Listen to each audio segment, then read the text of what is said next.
Hello my dear மக்களே, welcome to நித்துஸ் hub channel. இது என்னோட ஃபர்ஸ்ட் வீடியோ. இது எனக்கு தெரிஞ்ச சில இன்ஃபர்மேஷனை நான் உங்கள் கூட இந்த சேனலில் ஷேர் பண்ணிக்க போகிறேன். வாங்க நம்ம டேரெக்டாக வீடியோக்குள்ளே போகலாம். மென்ஸ்ட்ரேஷன் டைமில் எல்லாம் எந்த பிராண்ட் நாப்கின் யூஸ் பண்ணால் நல்லது, மென்ஸ்ட்ரல் கப் யூஸ் பண்ணலாமா வேண்டாமான்னு தான் சொல்லியிருப்பாங்க, சொல்லியும் கொடுத்துருப்பாங்க. பட் இந்த மாதிரி டைமில் எந்த மாதிரி ஃபுட் டயட் எடுக்கணும், எந்த மாதிரி ஃபுட்டெல்லாம் அவாய்ட் பண்ணணும், அப்புறம் பிஎம்எஸ்னால் என்ன அப்படின்னு இதை பற்றி யாருக்கும் அதிகமாக தெரிஞ்சிருக்க வாய்ப்பில்லை. தெரியாதவங்க இந்த வீடியோ பார்த்து தெரிஞ்சுக்குங்க. ஃபர்ஸ்ட் எந்த மாதிரி ஃபுட் எடுக்கலான்னு சொல்கிற வாங்க. தண்ணி, காய்கறிகள், கீரைகள், பழங்கள், நட்ஸ், டார்க் சாக்லேட், இஞ்சி, மஞ்சள், முட்டை, மீன். இதில் ஃபர்ஸ்ட் நம்ம பார்க்க வேண்டியது வாட்டர் எவ்வளோக்கு எவ்வளோ குடிக்கிறோமோ அவ்வளோக்கு அவ்வளோ நமக்கு நல்லது. நெக்ஸ்ட்டு வந்து பார்த்திங்கன்னா கீரை மற்றும் காய்கறிகள். கீரையில் வந்து பார்த்திங்கன்னா எல்லா கீரையும் எடுத்துக்கலாம். பட் காய்கறிகளை மெயினாக ப்ரொக்கோலி, பீன்ஸ் இந்த மாதிரி டைமில் நிறையா எடுத்துக்கோங்க. பிகாஸ் நம்ம ஃபுட்டில் வந்து magnesium and iron rich food இருக்க மாதிரி பார்த்துக்குங்க. நெக்ஸ்ட்டில் இருக்கிறது ஃப்ரூட்ஸில் எல்லாம் எடுத்துக்கலாம். பட் பப்பாயாவுக்கு மட்டும் நோ சொல்லுங்கள். தென் நட்ஸ், ஜிஞ்சர், டர்மரிக். நட்ஸ் நல்லா சாப்பிட்லாம், பட் லிமிட்டாக சாப்பிட்றது ரொம்ப நல்லது. இஞ்சி வந்து நீங்கள் வெறும் இஞ்சி சாப்பிட வேண்டாம், ஒரு டீ போட்டு குடிக்கலாம், இல்லை நார்மலாக எடுக்கிற ஃபுட்டில் லைட்டாக அதிகமாக ஆட் பண்ணிக்கலாம்.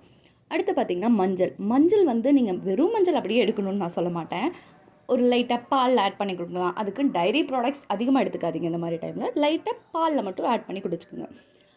அடுத்ததில் இருக்கிறது பார்த்திங்கன்னா ஃபிஷ் அண்ட் எக். ஃபிஷ் வந்து ரொம்பவே இம்பார்ட்டன்ட். ஏன் சொல்கிறேன்னா ஃபிஷ்ஷில் ஒமேகா 3 ஃபேட்டி ஆசிட்ஸ் அதிகமாக இருக்குது. இது எடுக்கிறனால உங்கள் பீரியட்ஸ் கிராம்ப் வந்து ரொம்பவே கம்மியாகும். இதை ட்ரை பண்ணி பாருங்கள். ட்ரை பண்ணி பார்த்துட்டு மறக்காமல் கமெண்ட் பண்ணுங்கள். நெக்ஸ்ட்டு நம்ம பார்க்க போகிறது எந்த மாதிரி ஃபுட்டெல்லாம் அவாய்ட் பண்ணுறது. எந்த மாதிரி ஃபுட்டெல்லாம் அவாய்ட் பண்ணணும்னு பீரியட்ஸ் டைமில் பார்த்தீங்கன்னா, இதில் ஃபர்ஸ்ட் இருக்கிறது மெயினாக sugar and salt. Periods time start ஆகிறதுக்கு முன்னாடியே விமன்ஸ்க்கு கிரேவிங்ஸ் அதிகமாக இருக்கும்.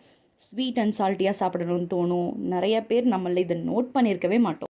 இந்த மாதிரி டைமில் சால்ட், சுகர், கேஃபைன், ஆல்கஹால், நல்ல ஸ்பைஸியான ஃபுட், பீட்ரூட், ஹனி இதெல்லாம் சுத்தமாக அவாய்ட் பண்ணிடுங்க.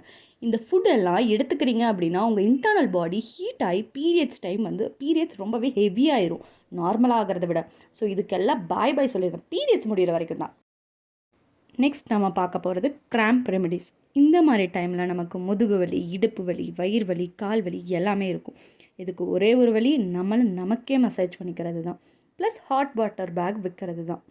நிறைய கல்யாணமான பொண்ணுங்களும் சரி, பேபிஸ் இருக்க மம்மிஸ்க்கு எல்லாமே இந்த மாதிரி டைமில் சுத்தமாகவே ரெஸ்ட் இருக்காது, அவங்க மென்ஸ்ட்ரேஷன் டைம்னு பார்த்து. பட் ப்ளீஸ் ஹஸ்பண்ட் எல்லாம் கொஞ்சம் சப்போர்ட் பண்ணால் நல்லாயிருக்கும்ல my dear brothers. So please அவங்கவுங்க வீட்டில் இருக்க பெண்மணிகளுக்கு கொஞ்சம் சப்போர்ட்டாக இருங்க. நெக்ஸ்ட்டு வந்து பிஎம்எஸ்னால் என்ன? Premenstrual syndrome. அதாவது மென்ஸ்ட்ரேஷனுக்கு முன்னாடியே நிறைய விமன்ஸ்க்கு மூட் ஸ்விங், டயர்ட், அப்புறம் ஒரு மாதிரி எரிச்சலாக இருப்பாங்க. இதெல்லாம் காமன் தான். பட் இது எல்லாமே ஹார்மோன் ப்ராப்ளம்னால தான் வருது. இந்த மாதிரி டைமில் தான் வீட்டில் இருக்கவங்க அவங்க வீட்டு பெண்களுக்கு வந்து கொஞ்சம் சப்போர்ட்டாக இருக்கணும். சில விஷயம் எல்லாம் நம்ம பீரியட்ஸ் டைம் பண்ணவே கூடாது. தண்ணி கம்மியாக குடிக்கிறது, வேக்சிங் பண்ணுறது, பெயின் கில்லர் டேப்லெட் எடுக்கிறது, லேட்டாக தூங்குறது, ரொம்ப ஸ்வீட் அண்ட் கேஃபைன் எடுக்கிறது, இதெல்லாம் பண்ணுறீங்கன்னா தயவு செஞ்சு இதுக்கு மேலே பண்ணாதீங்க. நெக்ஸ்ட் ஒன் வந்து பார்த்திங்கன்னா ரேஷஸ் வர்றது காமன் தான். பட் பீரியட்ஸ் டைமில் இது வராமல் தடுக்க என்ன பண்ணலாம் அப்படின்னு பார்த்திங்கன்னா, காட்டன் பேட் யூஸ் பண்ணுங்கள். அப்படி இல்லை நார்மல் பேட் தான் என்னால் யூஸ் பண்ண முடியும், அதுதான் யூஸ் பண்ணுவேன் அப்படின்னா ஒரு ப்ராப்ளமும் இல்லை.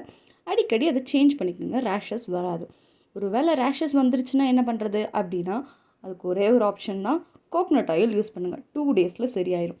அதுக்கு பதிலாக பட் நீங்கள் கெமிக்கல் க்ரீம் மட்டும் யூஸ் பண்ணாதீங்க. Note your period date. என்னடா இதை சொல்கிறேன்னு பார்க்குறீங்களா? சொல்கிறேன். பீரியட்ஸ் டேட் கண்டிப்பாக ஃபோன் ஆர் கேலண்டரில் நோட் பண்ணுவீங்க, முக்கியமாக வீட்டில் பேரண்ட்ஸ். ஏன் சொல்கிறேன்னா, இப்போ பாதி பேருக்கு இர்ரெகுலர் பீரியட்ஸாக தான் இருக்குது. அதுக்கு காரணம் நம்ம எடுக்கிற ஃபுட்லேயும் நம்ம ஒழுங்காக நம்மளோட வேலையே செய்யாமல் சோம்பேறித்தனப்பட்டு ஒரே இடத்துல கொண்டு பாடிக்கு ஃபிசிக்கலாக வந்து எந்த வேலையுமே கொடுக்க மாட்டோம்.